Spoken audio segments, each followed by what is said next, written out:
aniga wadankan markaan imaanayay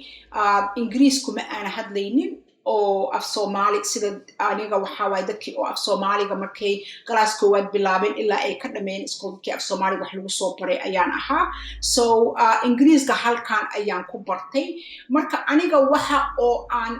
gabadhii hadda meeshaan ku cusub aan u sheegayo waxa way horta ina adiga ogolaatid wadankaanayto waxa way wadan kugu cusub oo wax kasta oo ku saabsan dhaqan hadhihin af hadhihin marka anaga wadankan aan u soo socono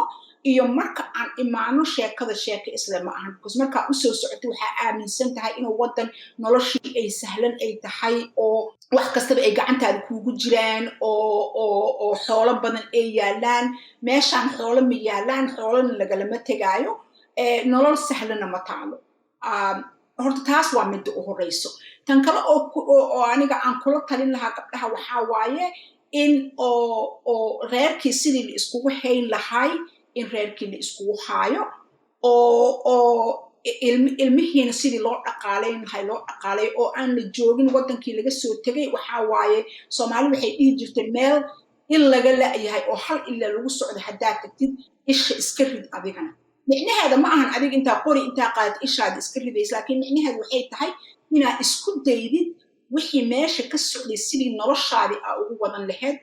ani waxay ila tahay dadka halkaan hadda imaanayo inayna dhaamaan because aniga markaan imaanayo annagoo dhan aniga xataa aan ku jiro waxaan ku jirnay sheekada dhahayso dagaalkan hal sano socona 2 bilood socona wadankii waa hagaaga dawladdaanayta wareersan waa naga tagaysa dawlad cusub aan dhisnay wadankeena u noqonayna annaga oo dhan waxaan ku jirnay sheeko dhahayso wadankeena u noqonayna kaas 30 sano ka hor u ahaa aniga hadda February hadda la soo dhaafay 8 sano ayaan wadankan joogaa ilaa maalintan imaadin saas ayaa dhahay marka waxa ugu weyn oo aniga gabadha halkaan aan kula talinayo waxa waaye maalintii halkaan imaatid ina halkaan ugu dhaqantid inaadan weligaa ka tagaynin hadduu ilaahay tagidii ku ogolaado oo inaad wadankaaga u noqotid oo wadankii meel u noqon karto oo noqdo alxamdulillah anaka dhan waa rabnaa taas laakiinse inaad ku xisaabtantid adiga iyo ilmahaaga inay halkaan wadan idiin tahay oo qabrigii laga aadi doono meeshaan ilaaha qofkas meesha qabrigiisu u yahay taas waxay ku sahlaysaa inaad ilmihii isku daydid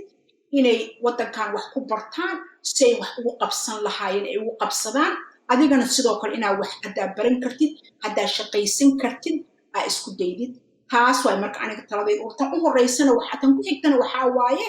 haddii ay dawlad ku kaalmeynayso oo wax ku tarayso sida ugu dhaqso badan oo dawladda waxa ay ku siinayso uga tagi kartid oo wax adiga iyo odagaaga ama adiga iyo ciyaalkaaga aad keensateen ha idin yaraadan ugu noolaan laheedeen inaad ku dadaashid oo aadan sugin waxa dawladda ay ku siinayso marka u baahan tahay ahlan wasa qofka hadii shaqadii laga soo saaro hadduu xanuunsado hadduu cunug yaroo iskool aan gaaraynin oo haysto hadduu markaas odagii ka tegay ama odagii ka xanuunsaday waxaasoo dhan waa waxa loo suubiyey laakiinse ha u fariisanin meel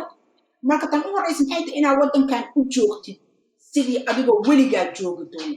ugu dhaqankaa isugu diyaarisid tan kalena ay tahay haddii dawladda ay wax ku siinayso waxa wadanka dadka jooga oo dhan la siinaayo laqab laakiin waxa dadka masaakiinta loogu talagalay sida ugu degdegsan oo aad uga bixi kartid aad uga baxdid tan saddexaadna waxaan ku daray ay tahay cunugaaga hadduu qalad galo khaladkii sidii loo xallin lahay aad raadisid aadna ku xisaabtantid gabadha walaashaa cunugeeda dhibka galay hadday noqoto wax muxaadaraad cunugii inuu galay hadday noqoto cunugii inuu dembi galay ilaahay ha naga koriye hadday noqoto cunugii inuu wax baran waayey adiga inaad ogaato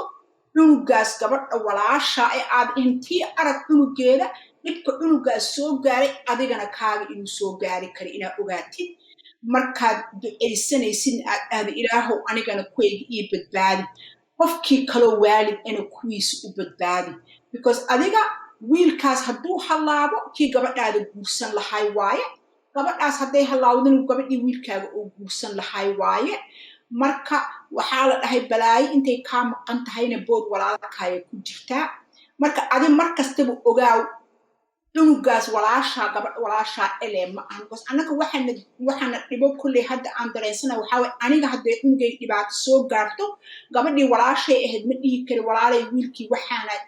gabadhii ama wiilkii waxaanu ii keenay maxaad igula talin lahayd ma dhihi kari because gabadhii waxaan ka cabsan inay qofkanta u tagta idoo tiima aragtay wiilkeedii waxaas inaan ka dheeraano oo sidii aan isu garab istaagi lahayn adi haddii dhibaato gabadhaas walaasha wiilkeed cunugeeda ay soo gaartana aad u garab istaagi lahayd aad ceebteeda ugu asturi lahayd